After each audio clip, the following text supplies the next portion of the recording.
संजय राऊत बोलतायत, पाहूयात। एनसीपी को तोड़कर, शिवसेना को तोड़कर, लेकिन आपस में इतने झगड़े चल रहे हैं उसमें। खास करके देवेंद्र फडणवीस जी उनके साथ दिखते हैं लेकिन उनके साथ नहीं है। बीजेपी परिवार एकनाथ शिंदे और अजित पवार जी के साथ नहीं है। कल तो एक मंत्री को मारने की भाषा चली, फिर मंत्री ने कहा मैं आपको मारूंगा, ये शिंदे गुट के एक नेता को। अजित पवार को उनके ही डिस्ट्रिक्ट में बीजेपी ने काले झंडे दिखाए। ये पूरे महाराष्ट्र में हो रहा है। ये लोग अब चुनाव को एक साथ जाने की भाषा करते हैं, करने दो। लेकिन एक ऐसी सरकार चल रही है जो आपस में जर्जर हो गई है मतभेद से। ऊपर का दिखावा है सब, ऊपर का दिखावा है। बात सही है कि मुंबई गोवा महामार्ग जो है वो तो लगता है वो स्वर्ग में जाने का रास्ता बन गया है। गोवा में नहीं, स्वर्ग में जाने का रास्ता है वो। और पूरे मुंबई में, ठाणे में, नासिक में, आप कहीं भी जाइए यही हाल है रास्तों का। इसलिए कि ठेकेदारों से पैसा और कमीशन लिया जाता है। ठेकेदारों से सिर्फ कमीशन और पैसा लिया जाता है, तो रास्ते कहां से आएंगे? ये सरकार जो चल रही है महाराष्ट्र में, उस सरकार को कोई चलाने का अधिकार भी नहीं है। अनकॉन्स्टिट्यूशनल सरकार है, फिर वे चला रहे हैं। मुझे तो लगता है, डर लगता है, जब टिकट बंटवारे की बात आएगी तो उस मीटिंग में खून खराबा हो सकता है। इस तरह की बातें मैं सुन रहा हूं। ठीक है, एकत्रित लढतील निवडणूक, कारण ज्या प्रकारे विवाद दिसतोय, मी असं ऐकतोय की अजित पवारांना बाहेर काढण्याचे प्रयत्न सुरू आहे आणि ही शिंदे गटाची भूमिका आहे। नाहीतर ह्यांच्या वाट्याला जागा कमी येत आहेत। ही माझं आकलन आणि आम्हाला मिळालेली माहिती आहे की 3 जे पक्ष आहेत त्यांच्यामध्ये एकवाक्यता नाही। महायुती हा शब्द गोंडस आहे। महायुती ती युती नसून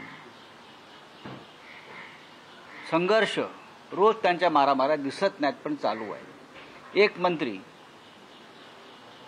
आपल्या सहकारी पक्षाच्या नेत्याला मारण्याची भाषा करतो, थोबाड फोडण्याची भाषा करतो। म्हणजे प्रकरण किती टोकाला गेलेलं आहे आपण पाहू शकता। हे कशावरून चाललंय? तर मुंबई गोवा महामार्ग हा स्वर्गात जाण्याचा मार्ग बनलेला आहे। मुंबईतले अनेक रस्ते, कोकणातले रस्ते, मुंबई नाशिक रस्ता आपण जाऊन पहा, म्हणजे ठेकेदारांकडून कशी लूट सुरू आहे या महाराष्ट्रात। PWD, सार्वजनिक बांधकाम खातं, नगर विकास खातं, या शिंदे गटाच्या ATM मशीन बनलेल्या आहेत। त्याच्यामुळे कामं होत नाहीत। सरकार हे फक्त पैशाच्या मागे लागलं आहे। अनेक खड्ड्यांवरती अपघात होऊन लोक मरण पावलेली आहेत। आणि ज्या मंत्र्यांविषयी शिंदे गटाच्या नेत्यानं सांगितलं त्या रस्त्याच्या बाबतीत ते सत्य तर आहेच, पण प्रकरण मारामारीपर्यंत गेलेलं आहे। जागा वाटपावरून मारामाऱ्या होणार आहेत त्यांच्या। उद्या जेव्हा हे 3 पक्ष एकत्र येतील जागा वाटपा संदर्भात, तेव्हा त्यांच्यामध्ये मारामाऱ्या होतील, एकमेकाच्या जागा पाडल्या जातील।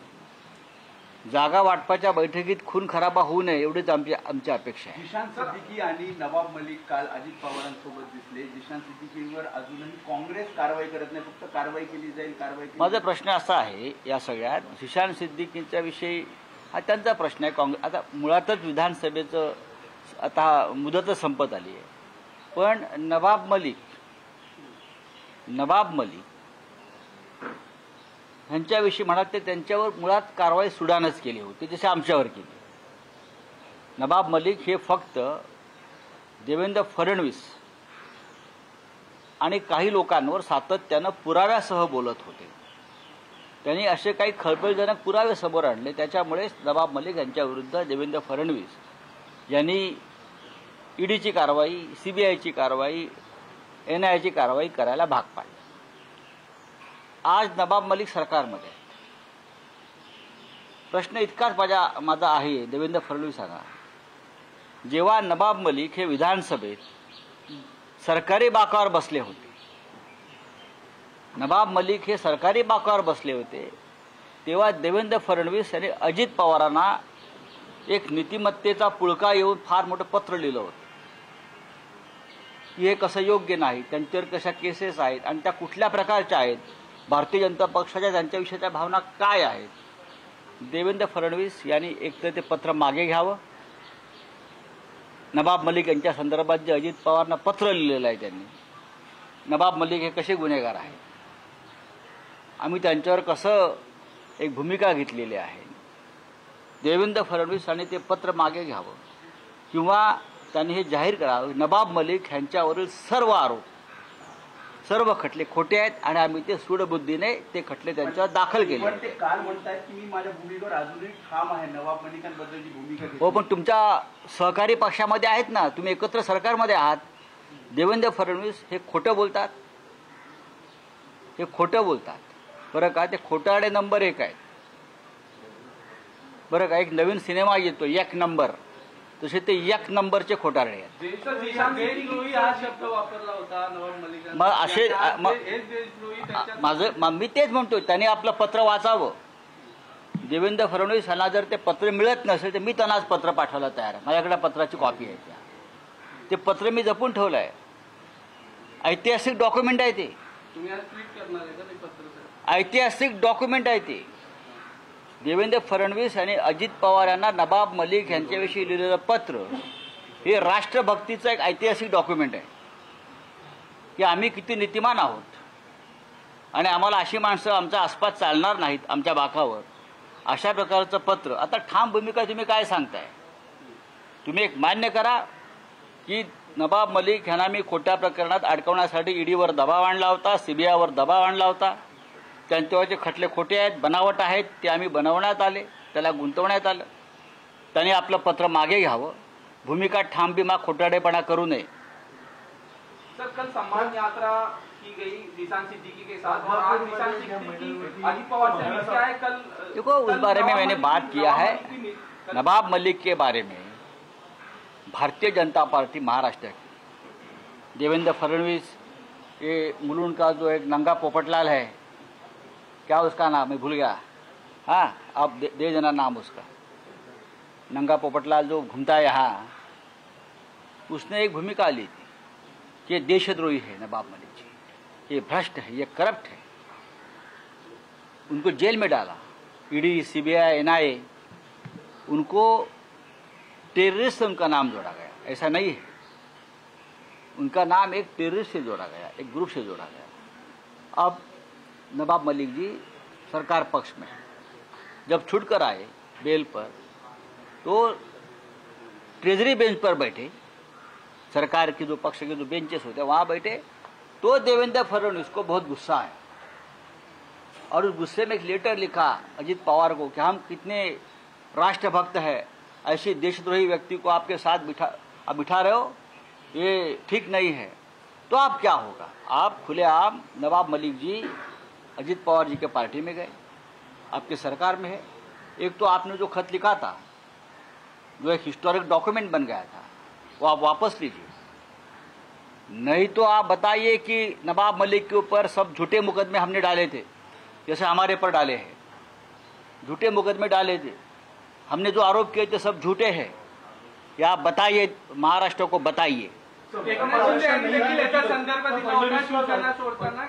नवाब मलिक सारख्या माणसाच्या मांडीला मांडी लावून बसलेले होते म्हणून बघा, नवाब मलिक यांनी एकनाथ शिंदेच्या दाढीलाच आग लावली आहे. खरं म्हणजे त्यांना काय तोंड आहे? लाडक्या बहिणीने आता लाडके नवाब मलिक झालेत. नवाब मलिक ह्यांच्यावरती अन्याय झालेला आहे, मी वारंवार सांगत होतो, आम्ही तेही सांगत होते, त्यांचं कोणी ऐकलं नाही तेव्हा. मग एकनाथ शिंदे काय म्हणत होते, नवाब मलिक ह्यांच्या मांडीला मांडी लावून आम्ही मंत्रिमंडळात बसत होतो, मग आता कोणत्या मांडीवर किंवा कशावर घेऊन बसलात तुम्ही? मांडीवरच घेऊन बसलात ना आत्ता, का अजून कशावर घेऊन बसलात? शब्द मला माच्या ठिकाणी मला दुसरं काय टाकायचं नाही आहे. हां, देवेंद्र फडणवीस नैतिकतेच्या, राष्ट्रभक्तीच्या, हे ढोंगी राष्ट्रभक्त आहेत. देवेंद्र फडणवीस, एकनाथ शिंदे हे ढोंगी राष्ट्रभक्त आहेत. हे बकवास आहे, ते नकली लोक आहेत आणि म्हणूनच हे होत आहे. मनोज जरांगे पाटिल ने बोला है मराठा आरक्षण के लिए मुख्यमंत्री बहुत कुछ करना चाहते थे, लेकिन देवेंद्र फडणवीस ने करने नहीं दिया. इसके बाद देवेंद्र फडणवीस का भी बयान आया कि अगर ऐसा कुछ होगा तो मैं संन्यास लूंगा. आपको संन्यास लेना ही पड़ेगा. 10 साल में महाराष्ट्र में आपने सिर्फ झूठ ही बोला है और झूठ ही काम किया है. आपने महाराष्ट्र की राजनीति को पूरी तरह से बिगाड़ दिया है, बदनाम किया है महाराष्ट्र को, भ्रष्ट किया है महाराष्ट्र को. जरांगे पाटील जो बोल रहे हैं ठीक बोल रहे हैं. आज महाविकास आघाडीचे सर्व नेते एकत्र येणार आहेत. सद्भावना दिवस आहे, राजीव गांधींची जयंती. आज तरी मुख्यमंत्री पदाचा चेहरा काँग्रेस राष्ट्रवादीकडनं जाहीर केला जाईल. आज राजकीय बैठक नाही आहे. आज राजीव गांधी यांच्या जयंतीनिमित्त 80व्या आम्ही एकत्र जमतो सद्भावना. त्याच्यामध्ये आज राजकीय चर्चा होण्याची शक्यता नाही, पण चेहरा तर हवाच महाराष्ट्राला, सगळ्यांनाच हवा. जर महायुतीला नवाब मलिक यांचा चेहरा हवा आहे, तर महाराष्ट्राला, महाविकास आघाडीला एक उत्तम, सोज्वळ, सुसंस्कृत, संयमी चेहरा हवा आहे. तर नवाब मलिक यांच्यावरून फडणवीसांना संजय राऊत यांनी टोला लगावल्याचं पाहायला मिळत आहे. महायुतीमध्ये सध्या भांडणं सुरू आहेत असं संजय राऊत म्हणत आहेत. त्यांची सध्या ही पत्रकार परिषद सुरू होती आणि ते माध्यमांशी संवाद साधत होते. देवेंद्र फडणवीस यांचं पत्र मी जपून ठेवलं आहे असं सुद्धा त्यांच्याकडून म्हणण्यात आलं आहे आणि देवेंद्र फडणवीस एक नंबर खोटारडे आहेत असं सुद्धा संजय राऊत म्हणतात.